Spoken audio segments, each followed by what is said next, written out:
Oh, it's good to be back from our trip to the Holy Land, and thank you for all your prayers. It was an amazing experience, and everyone along, I think, also had a really great experience. So thanks for your prayers and support. So maybe down the road we'll have a little get-together to talk about it. I've had a few people already ask, like, well, are you doing this again? And I know I've mentioned that this is going to be the last one for me for quite a long time, and that's still true. I have a possibility. I've had a lot of people express an interest in doing a Cities of Paul Greece trip, and maybe we'll do something like that in a couple years. So put that on your radar screen. We might do Israel again quite down the road. I actually started thinking about it. It's like, you know, I'm getting this down now. So maybe this is a retirement thing or something. But it wasn't for the jet lag, you know. So probably in about 45 minutes, if my eyes glaze over, you'll say, okay, class over. No, it doesn't hit till about the afternoon. But we're doing well. So thank you for that. Enough of that. I'm excited to work over a faith question that's one probably more so for people who are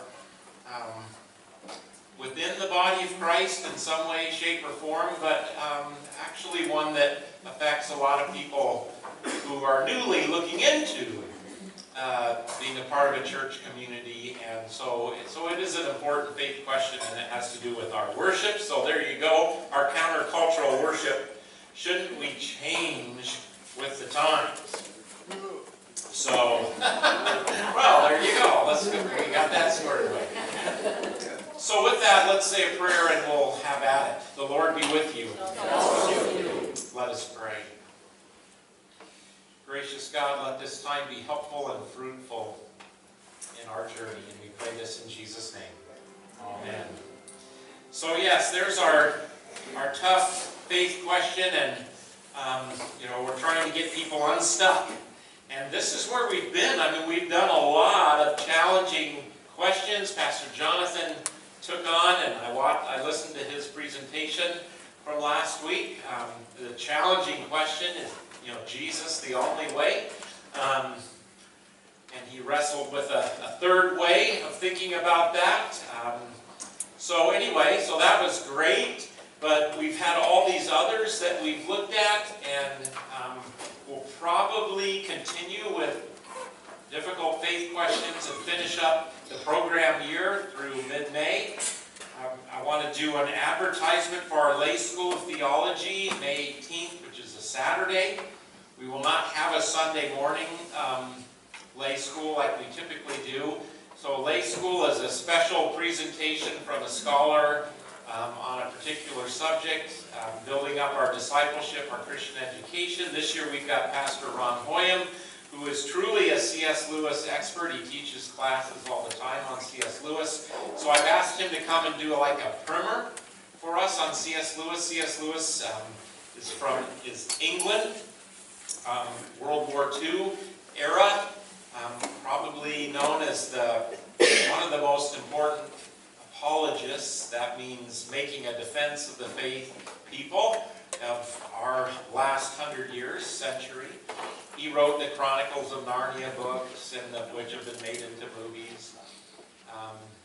Had lots of connections with J.R. Tolkien, who did the Lord of the Rings, and all of those things. So anyway, he's a prolific writer, and I think he's an important voice, C.S. Lewis is, and I think you should know about him when it comes to how do we engage in our culture and share our faith, and connect more people to Christ. So I think it's a terrific, that fits into our mission. Ron will be here. He'll do a presentation from 5 to 6. We'll have dinner, and then back 7 to 8:15. And it'll be very worth your while. So please put that on your calendar. So, our countercultural worship. Shouldn't we change with the times? This is a near and dear question, and one that from my pastoral experience is particularly vexing. I love our worship style, content, process, but I also know it's countercultural. It is a stretch for people who have no experience within the church, or maybe even who have grown up in a church tradition that is less structured and less formal. I've actually been involved with some people who were wrestling with the faith. I got connected with them through not through being a pastor in a church, but through my dealings out there in the everyday world. And I've been, I guess you could say, an important voice for them in their coming to faith. But kind of the sadness about that is that when they explored the faith here, not for lack of being welcome, but just that it was such a reach that they ended up at different places. Now maybe they'll eventually end up here or some church like this, but they felt like they could get into the faith in a church that was much less structured, I guess you could say. The worship was much more user-friendly. And so that's something that I think about. I think it is a big stretch, and I know we have newer people here who fortunately have gone through the basics class and given me a chance to help them understand why we do what we do, and the ins and outs, and the process, and standing up, and sitting down, all of that. So that it's a question, shouldn't we change with the times? So I think what I'd like to do is have you have a short discussion.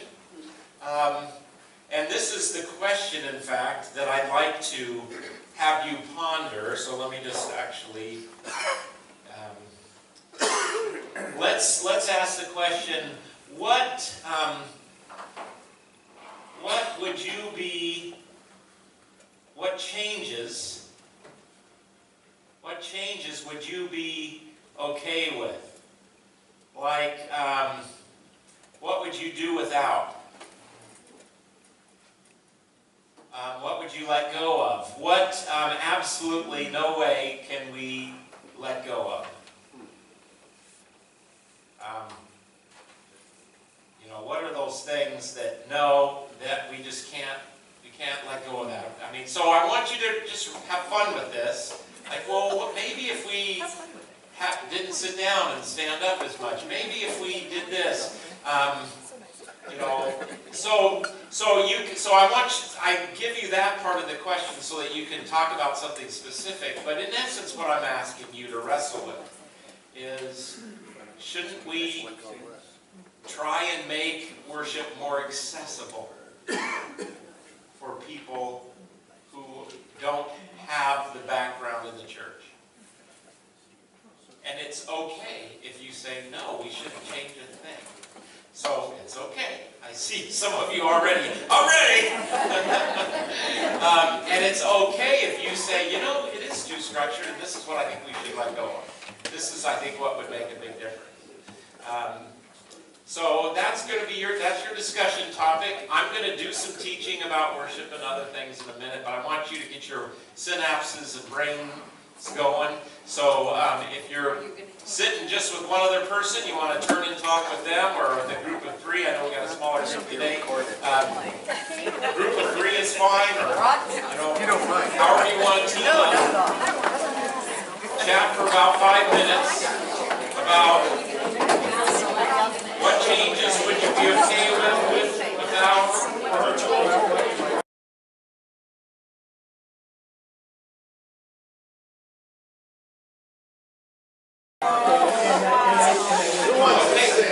So I want to hear some of what great conversation was going on. I'm sorry to interrupt it. Who wants to sing? What was some of your responses? Should we accommodate? Should we change to reach people who are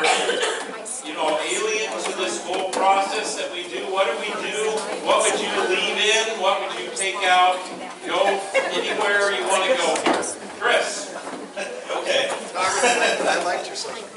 Oh, all right. So the two things I can't give up. Yeah. One are communion every week. I can't give that up. Yeah. And the second is our focus on the gospel. And I'm sorry to those who want to go more towards social justice, but I think that's a huge mistake. I think the focus on the gospel every Sunday is what keeps people in the seats. Okay. So, that's very helpful. So focus on the gospel, communion every week. And you said in particular versus a specific focus on a way of living, perhaps, well, that's not even, that's not fair. That's not quite right either. Keep politics out. Yeah, keep the politics out. Don't go too political, or don't go political at all. Yeah. That's all. Okay, very good. Okay, good. What else? What else would you do? Okay, over here, Tom, and then, yep. I wouldn't change a thing. I think it goes just great. So, Tom's putting in nothing. Okay, good. Love it. Okay, over here, and then Sue here in front. Yep. I'm kind of like him. I like what I have. I've been to other churches, and I found this church, and I like what I get. I particularly like to remember in the liturgy confessions of our sins and remembering. I like during the prayer time bringing loved ones to God, whether it be health or other problems. Love the prayers. I love the prayers. Love the confession at the beginning. Because we don't always remember, you know. Yeah. And I chose this church because of everything about it. And Yeah. I don't know. No, but this is a great point. So, if we were to start really doing some radical changes. We might leave. Darn if you do, darn if you don't, right? Yeah, no, but that's it. That's the tension, isn't it? Yeah, well, it kind of scares me because I bounced to other churches and I found this church. Right, and the fit is so good. The fit is what I wanted, and it's not that I don't care about others. Yeah. I love others, and I do want to bring in my own children, adult children. Some of them, not all of them, have. Oh, you're just up there saying words in the liturgy and stuff like that. But not all of us are doing that. You know, I think they're just going through their own little time. Right. But, and one more little thought. I like the Lord's Prayer sang the original way. So you like Our Father in Heaven, hallowed be your name. Save us from the time of trial. That's the original. I like singing it. Not instead of your. You like singing it. Oh. What is up with this? You shouldn't have brought up the Lord's Prayer. No, just the singing. So you like the way, do you like the one, Our Father in Yeah. Heaven, I like hallowed it. You know, they used to sing it, didn't they, every Sunday? I love that when I came here, too. It doesn't want to, there was that. Okay, let's keep going. Okay, Sue. she had one of the things, we had, our list of not to change was bigger than anything else. Yes. Confession of sins, we're not going to get that up because so many of the quote-unquote worship entertainment churches, you go in there, you sing a lot, you get a sermon, you sing a whole lot more. Yeah. That is, for me, is not being a Lutheran, and I treasure my heritage. Yeah. The other thing we do not want to give up is the Apostles' Creed. Ah. It is What a do we universal believe? statement of faith. Many churches never say it. Yeah. Even when they believe it, they don't. Even though they believe it, they don't Yeah. confess it together, say Yeah. it together. Yeah. We also had Keep the Lord's Prayer. Now, what version we used with that didn't come up with us, but and singing it, well, for me, that would be nice. Yeah. But we love the way you often say to us at the beginning, you are here and you have an audience of one. And we like that a lot. Because it really puts the whole thing in absolute perspective.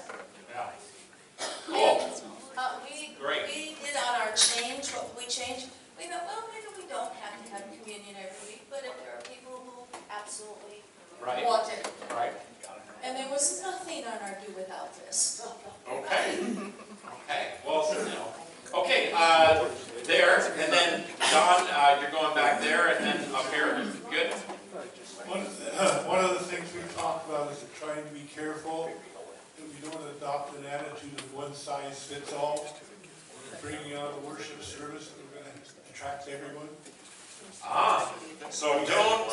So one way to go here is can't please everybody. And so I think there's a reason why we have different denominations, why we have different church services around, because different things are going to appeal to different folks. And it isn't that we're trying to sell God, we're not God to reach people. Okay. And if we keep that attitude, I think we're in better shape. I like the idea of the suggestions coming out the way they are. I think the change we're going to make should be done gradually. And I think we change from the inside and attract that way versus trying to take out advertisements and promote. Small changes. Be careful about trying to sell yourself. Okay. Good. Excellent comments. Let's keep going. Over here. Wow. I have the mic. You have the mic. I do, and I have to say, I just sat in for 30 seconds and I'm talking and I apologize. Jump in there, But, Carmen. I love our church, I love the liturgy and everything. The things that I miss is touching the hymnal and the Bible that's are in the pews. You know, we have everything given to us, and I think we're not providing that to our young kids, because when you open that hymnal or that Bible, there's a lot of teaching going on. You skim through those pages, and that's what I miss. Yeah, cool. Very helpful. Let's keep her going. I see over here Lisa, Dawn, and then I know Sharon. I think I got a hand over here. There we go. Scott. I'm going to say a little story first. Thursday, I was on a flight with Pastor Bill. It was 25 hours. We flew halfway around the world, and we landed in SeaTac at about midnight. And today he's here giving us Sunday school. So I think we should. Oh, I know I'm a little bit jet lagged, and I'm sure that he's probably feeling a little bit too. So I think it'd be good to give him a little bit of.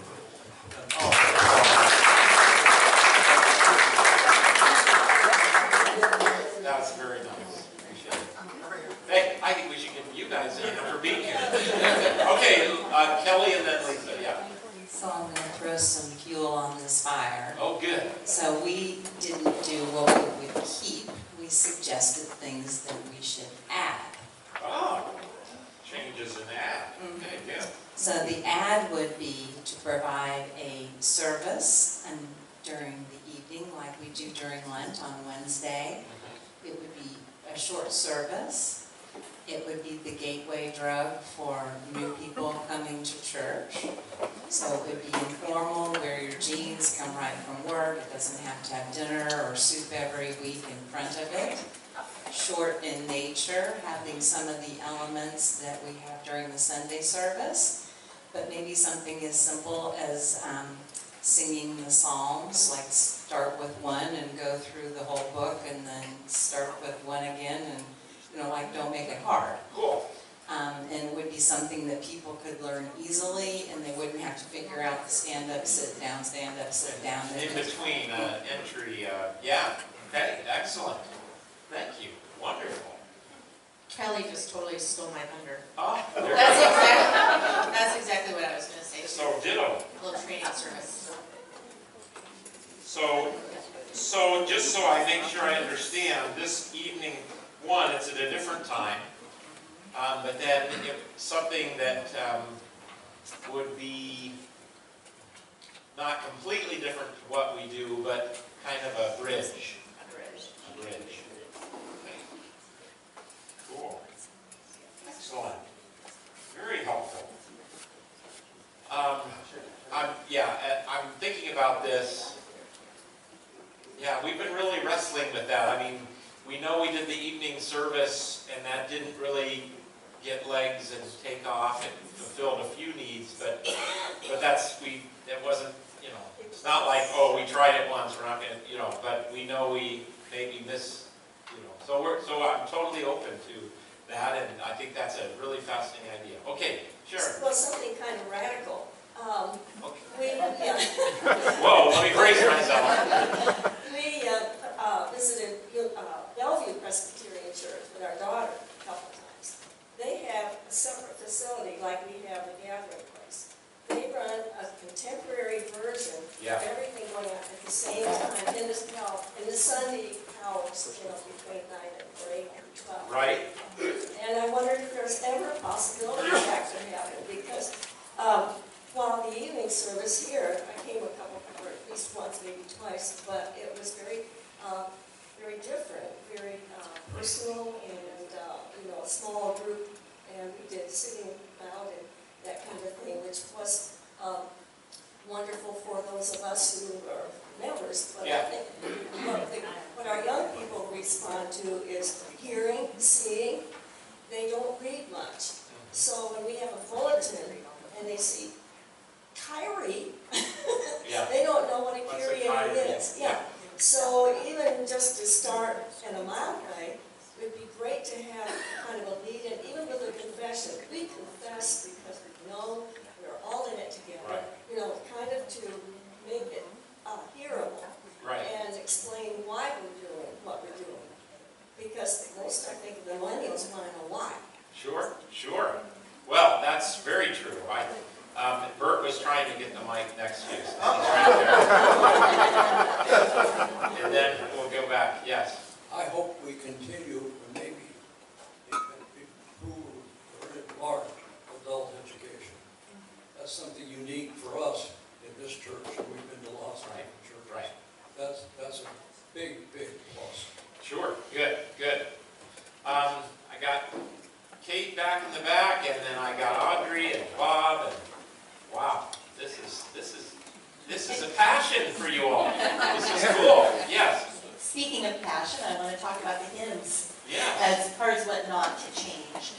One of the things that we've done, I think, really well over the years here is trying to get a variety of hymns, trying to do sort of a mixed service, and specifically not separating out. This is contemporary, this is formal.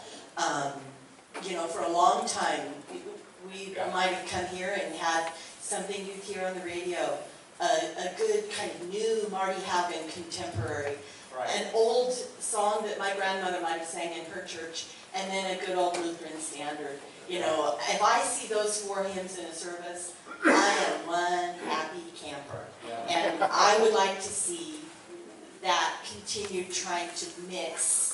So the blended. Right, I don't want to lose the old hymns. Yeah. But there's nothing wrong with appealing to all of our different senses. And I love that mixed, blended service that we've tried to do. Cool, very helpful. Yeah, and that's just a flat out different approach. SLC for a church this size, in this denomination, I see more hands, is unusual. You almost always would have what's called contemporary, which, we're stuck with words, but it's probably the most inaccurate word. I mean, what is contemporary? What does that mean? It means something different to every person. If you really wanted to do contemporary music, you'd have hip-hop. It'd be a hip-hop song. But that's not what people think of contemporary. But I know what you mean. I know what you mean, Kate. And,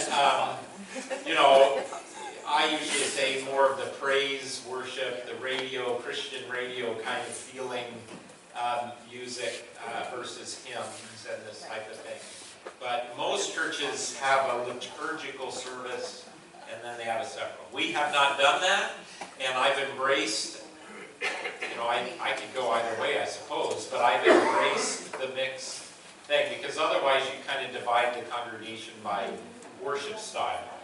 So, and there's just different ways to do it. I don't know that every way has a downside and plus side. Yes, Bob?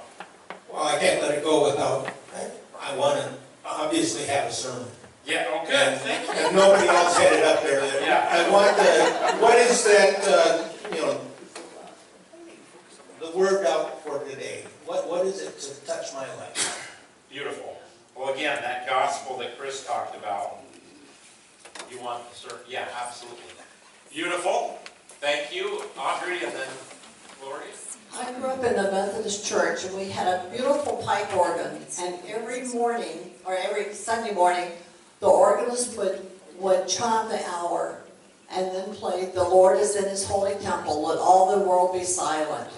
And that was such a compelling call to worship, and to me, I wish that we could add something like that when they're called to worship. It just kind of quieted everything down. Cool. I think it's off, or did we shut it off, or did the battery die? When we were looking around for a new church, one thing in all of these, I say contemporary, but in these praise services, for one thing, you walk into what looks kind of like a warehouse, and I miss the holiness that you feel in so many of those places. And that's one thing when we came here, we could feel the holiness of God. One thing that I was so impressed with at first, when we first started coming, you always prayed before it started to get us. One of you pastors would pray before. I really miss that because it just seemed like it settles us down a little bit. And, so it's a little bit like what Audrey was saying. Call to worship, prayer, Yeah, and that has an interesting evolution story, which I won't go into here, but in essence, the reason that started is because the prelude was played and everybody talked over it, nobody listened. So I said, well, I'll say a prayer and get people to be quiet. If we're going to have a prelude. Justin's view is that he doesn't mind that, it's not, it's really just setting the mood. And so, but I'm going to think about that. That's helpful to hear that's been something you've missed. Or some call to worship to say, okay, everybody, center, take a moment, so that's helpful to hear. I'm going to put that.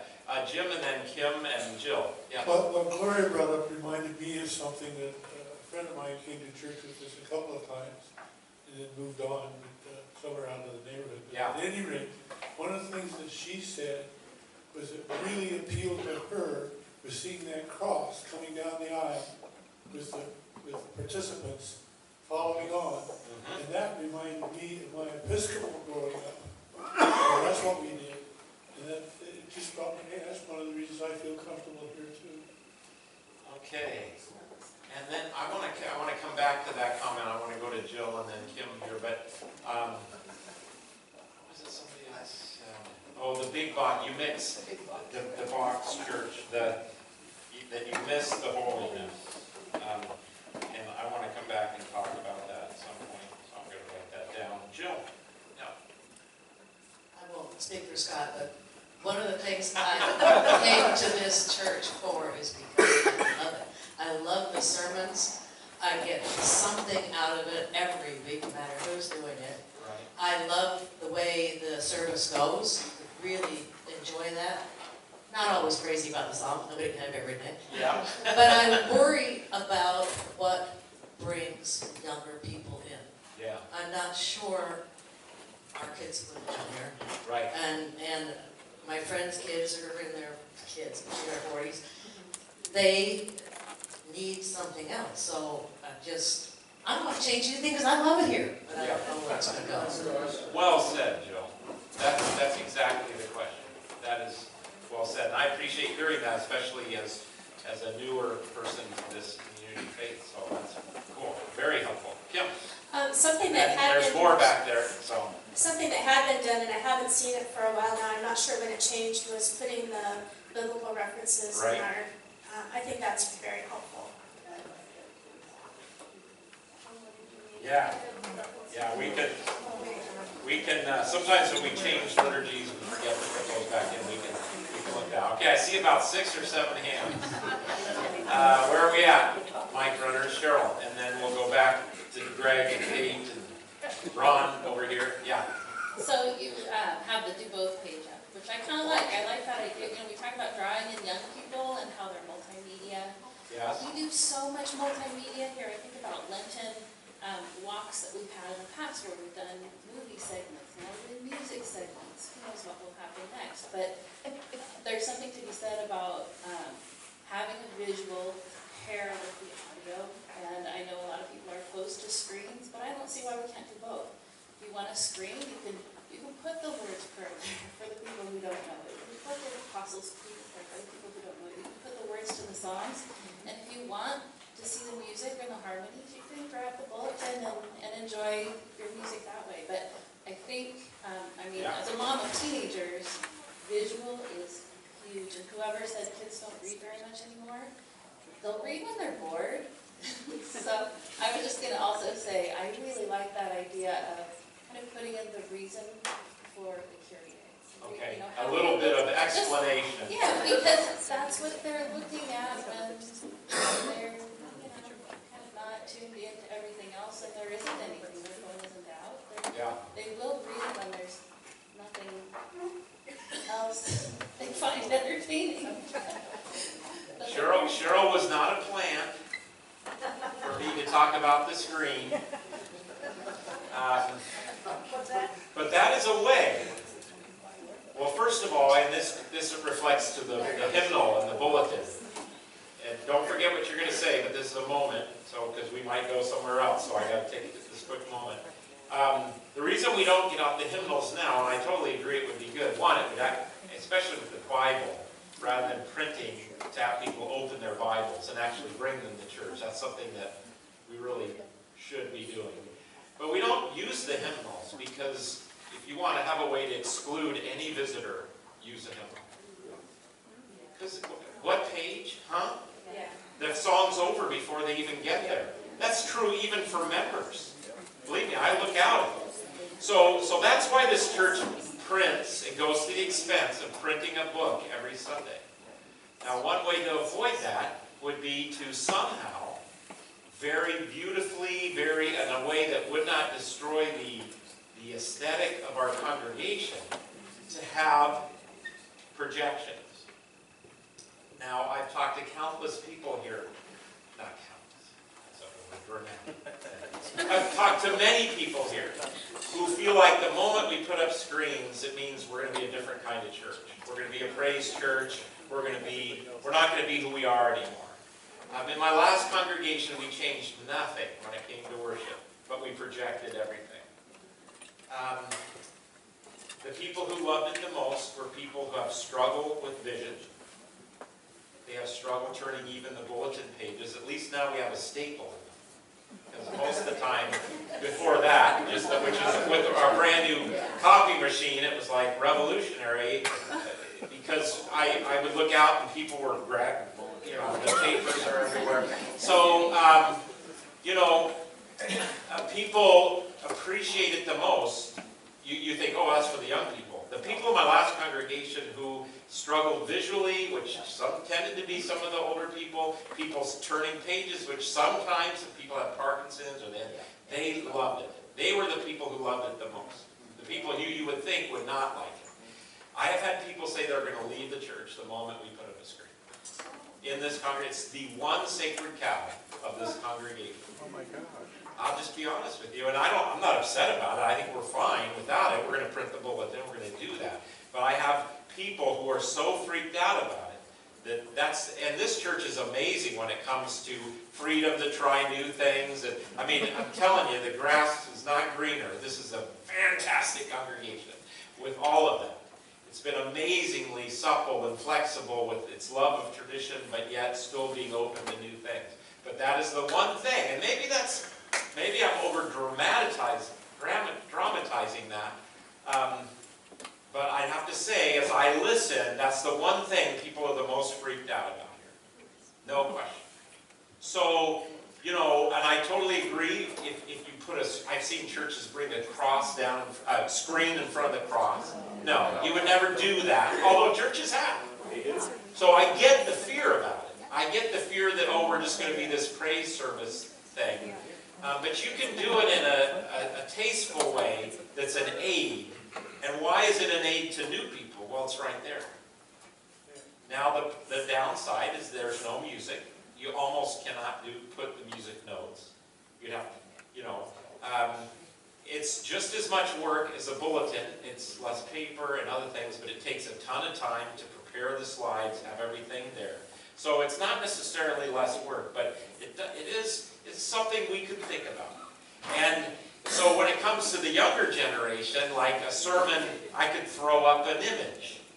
I could do some more, we could do some more multimedia thing. Now I have to say, now these are these millennials? I guess they're on the tail end of the millennials. Some of our now children of the congregation who are out in the college or beyond have told me, I don't want a screen. It's the only thing in my entire life where there's no screen, and I don't want a screen. I'm just, now they may be an oddity, but, you know, we have some oddities. But they don't want a screen. But I have to say, if you look at a lot of churches who are reaching that generation the most effectively, yes, they have multimedia thing, because that's their world. That's their world. So I totally get that. So Cheryl, thank you for bringing that up. It's something we need to pray and think about as a congregation. It's not going to go away, but obviously it's something we have to do with great care and sensitivity. How many? I'm not going to do a survey. Never mind.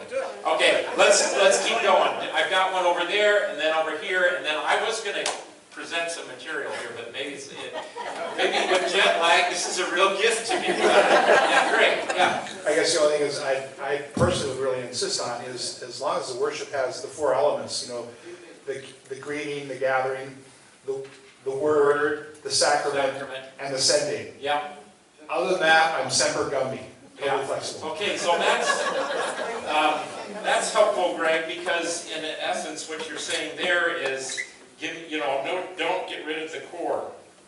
And there are those four elements: gather, word, 4 or 5 elements, respond, creed, prayers, offering, peace, and then the meal, and then the sending. That's the ordo. So don't get rid of that. Very good. Carol, and This is going to go back to the prayer. okay, I count myself guilty in this. yeah, About a month ago, I wanted to go into church about 10 minutes prior to church, and I just wanted some silence to pray. yeah, Because there had been some tragedy Right. of friends I knew. yeah. I heard people yelling back and forth. I don't yell, I whisper, but Yeah, it was so noisy. yeah, Going back to her prayer, yeah. maybe we could have a prayer. It seems like we're a bunch of school kids, we just can't get enough of each other, I don't know. Yeah, and you bring up a great point there, Carol, and that's one of those where you're just, man, it's a tough one, because when guests come in, this is where, how much do you change for guests versus how much do you not? When guests come into a service that's very quiet and somber, typically they say, boy, that's the most unfriendly church I've ever been to. I'm not saying that's where you're coming from. I'm not saying that's what you need. I'm saying the perception. In my last church, it's a Germans from Russia congregation, and they said that. God is in his temple, let all the people be quiet. This is holy ground. And I can tell you, every new person that came to that church thought it was a cold, unfriendly, inhospitable church.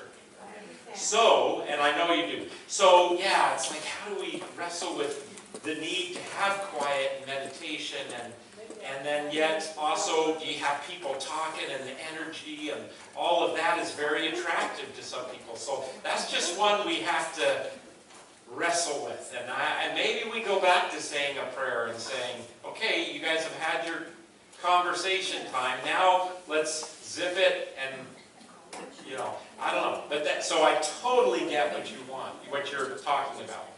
But that's a perfect example of what we're talking about today. What do we let go of? What do we keep in order to reach? Like Jill was saying, we love it, but boy, how do we connect with other folks?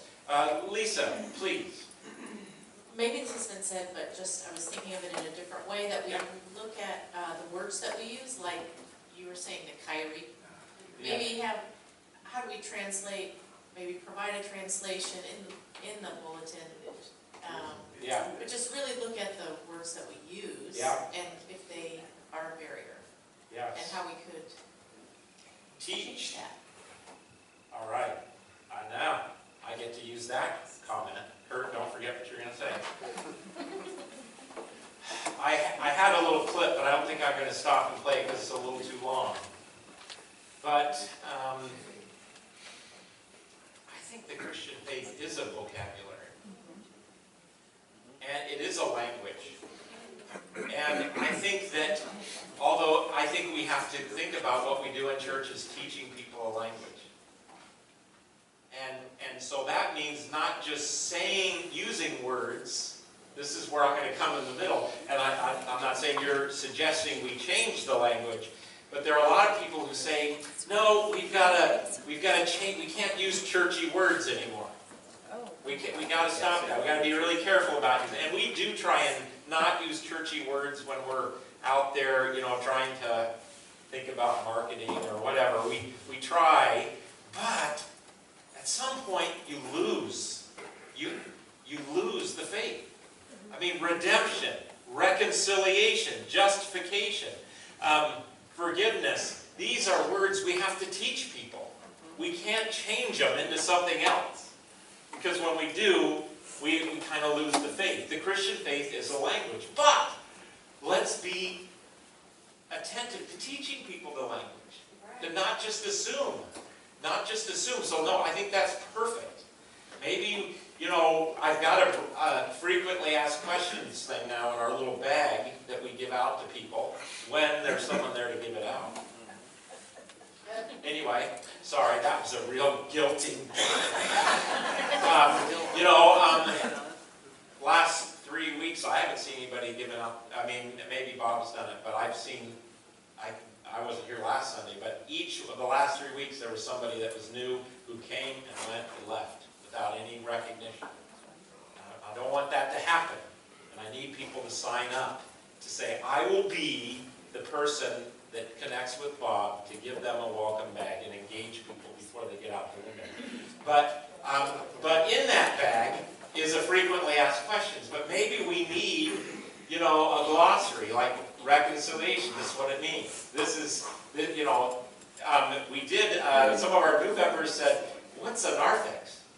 And so we've been trying to say, because we don't think about these words that we use all the time.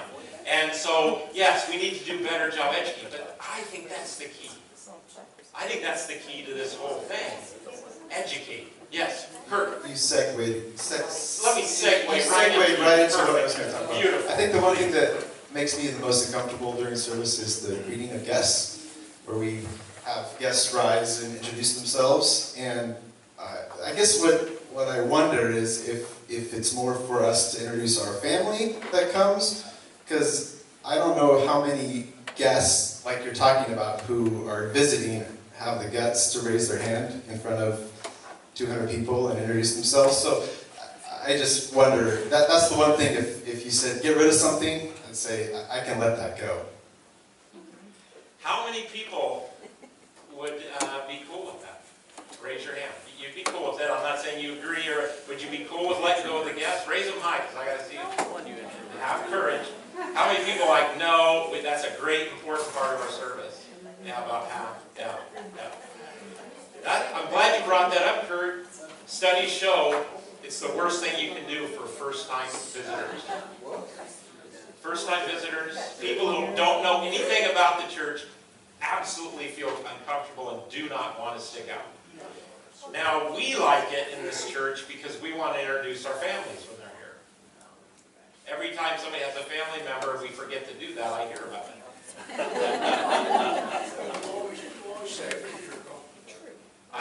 I know it, but it's still, it is something, and in all honesty, I have to be honest, we're too big for that.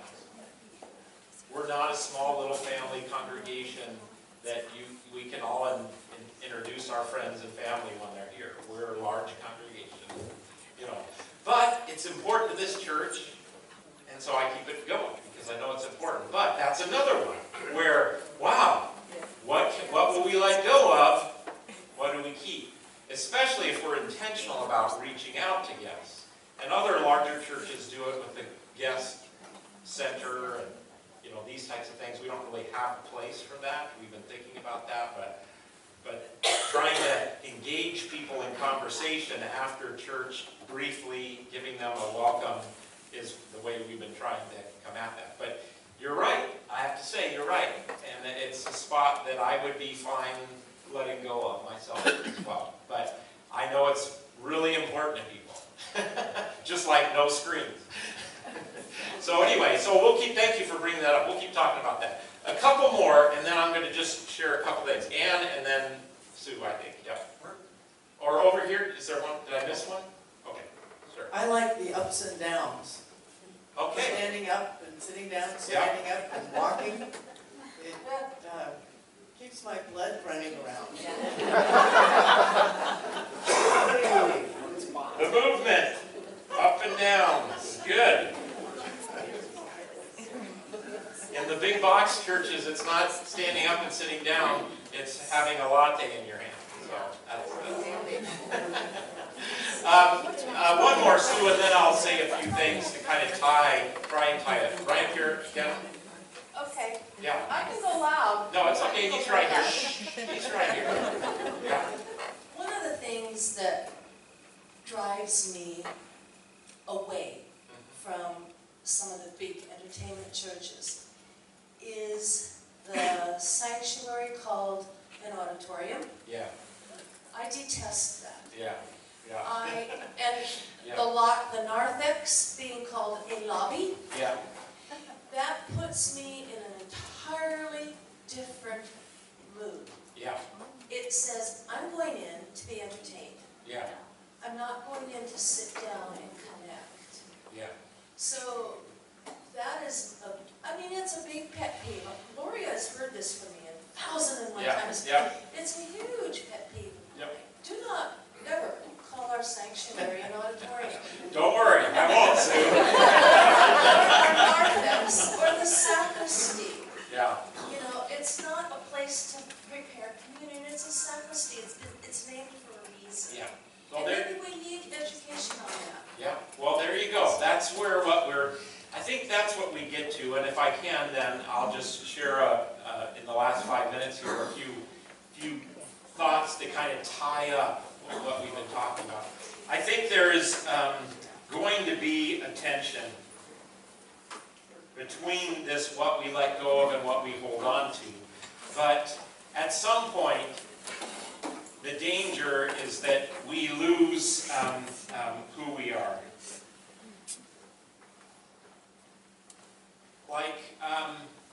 One of the most unuser-friendly things is the creed, especially the Nicene Creed, which I would like to do more often. It's not that much longer, but it's very churchy. It's a turn-off, I suppose, to some people, but that's the core of our faith. Certainly, the Apostles' Creed is fine and great. Do we let go of the Kyrie? Do we stop saying the Lord's Prayer? Where do you stop, in this process? And I like the ideas of trying to help coach people along. I think part of the answer for me going forward is education, like Lisa, you talked about. I have to keep educating people. I'll tell a story I told one person on our Israel trip. There's a couple that joined our congregation and a couple of new member classes back. He grew up in the church, Armenian church, and that's his background. And they came here from another congregation, and they took my basics class, and he came in after the session on explaining the process of worship and the content with tears in his eyes. And I don't know how old he is, but he's a well-seasoned person. And he came in with tears in his eyes because he had never really got it before. oh, this is why we say the Kyrie when we say it, this is what the prayer of the day is, and this is the process. Stuff he's been doing all of his life with, I'm not saying it was meaningless, but, you know, it totally transformed his worship.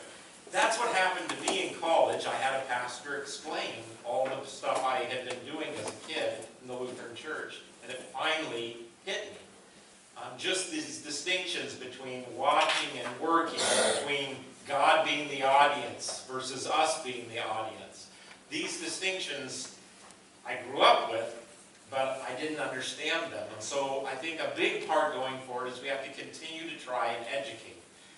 If you have someone, this may sound like I'm tooting my horn, but it's not. I just have a passion for this. If you have someone who you want to invite to worship, there are talks on my YouTube channel that explain everything we do in worship. Send them a link. Or at least tell them where to find it.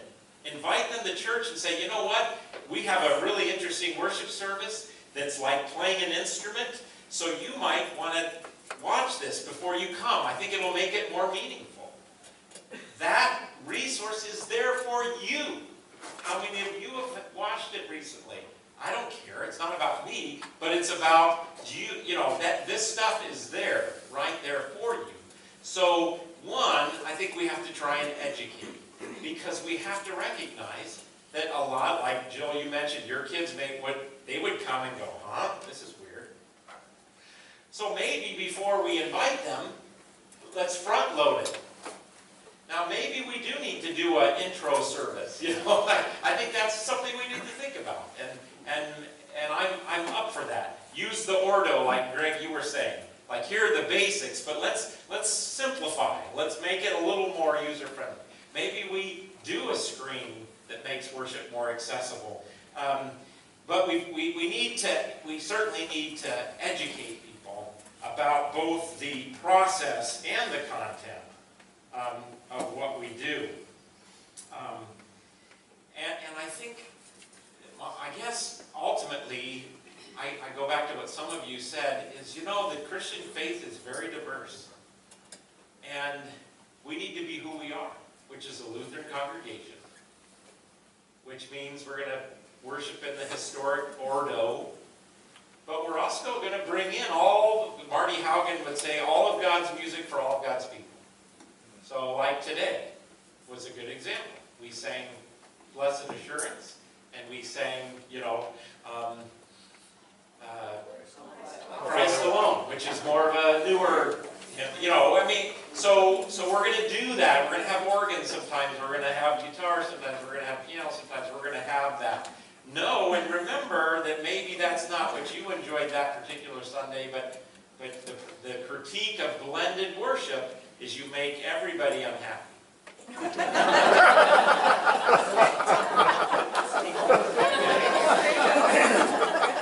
A lot of you laughing and just shaking your head about that. So when you didn't like that hymn, you have to remember somebody else did. And when you didn't like that old rugged cross that we did, other people did. And I think that's the beauty of being the body of Christ. Okay, I appreciated what you said there.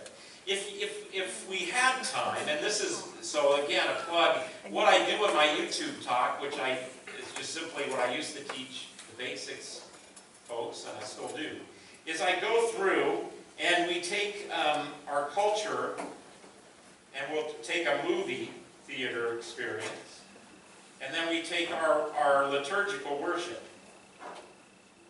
and then we just look at the process. And this is what the process looks like for our liturgical worship. This is what it looks like in going to movie. Right. Yeah. There's only 3 things you do when you go to a movie. You go to the bathroom, wait, maybe there's 4. You go to the bathroom, you get your popcorn and get ripped off, and then you go and sit down and you watch the movie and you leave. Plus you pay your money to get in. And you pay at the front. Where do you pay in this one? Well, you don't pay. It's free. But as far as money, it's way down here. It's after. It's in response of something that's happened. And of course, it's, you know, that's, by the way, that's something else I think we need to do. better on is tell guests that they don't need to give it, that this is not payment for services rendered. But that's our culture. So right there, without even going into the details, you can see that here is easy, this is hard. So what we can do is we can try and start carving out some of this, or we can do like the big box churches have done, and they've let go of all that, and they've made their worship fit that process. And they're reaching people, and they're proclaiming the gospel, and maybe that's a good thing. Maybe people do this for a long time, and after they get, I need something more in depth, maybe they find their way over, I don't know, maybe that happens. But just be aware of that. But anytime, the last thing I'm going to say to finish up, worship is very cultural, and we need to be careful with our passions about the way it is here. And we do need to consider, how do we reach people that aren't being reached? And maybe that's going to mean letting go of something that, I don't really like that. And so we're going to have to, we have to always wrestle with that. If you were to go to worship at a church in Ethiopia, it's going to look a lot different than our worship. Because they've put the clothes on the gospel from that culture, just like we have. And so we have to remember, what is cultural? What is core stuff? I love what you guys put up here for core things. If I can get back to it. Oh, no, not too far. Right here, I guess. Yes. I love, some of this as just stuff that, is not just cultural, it's core. But that's what we have to wrestle with. And I don't have any answers. We're going to keep working our way through it, but I think you've done a great job working through this faith question. Maybe what we need to tell people is that, the Christian faith is not easy. This is hard. It's learning a new language. But there's salvation, there's life in this language. And maybe, we need to remind them that, you live in an entertainment world where everybody's trying to sell you something, and we're not going to do that. We're going to say this, we're going to say, yeah, here's the bar. But we need to help them with that. We can't just say, here's the bar, good luck. Right? But we need to remember, the Christian faith is a language, and it takes some work. And it takes taking up your cross and following Him. The temptation for Christianity is to turn, in this culture in particular, is to turn Christianity into something that's about the person and making them happy or whatever. And if that's what it is, then let's let go of everything and make people happy. But really, Christianity is saying, follow Jesus to the cross. That doesn't sell that well. So we're going to live with these tensions, certainly, and you've done a great job working through it. I've gotten a tremendous amount of help through your input and just your love for worship. I just celebrate that about this congregation. Okay, well, good work. I can feel my jet lag kicking in. Anyway, God bless you guys. We'll see you Palm Sunday. Next Sunday, very likely, instead of doing a faith question, we'll work on some background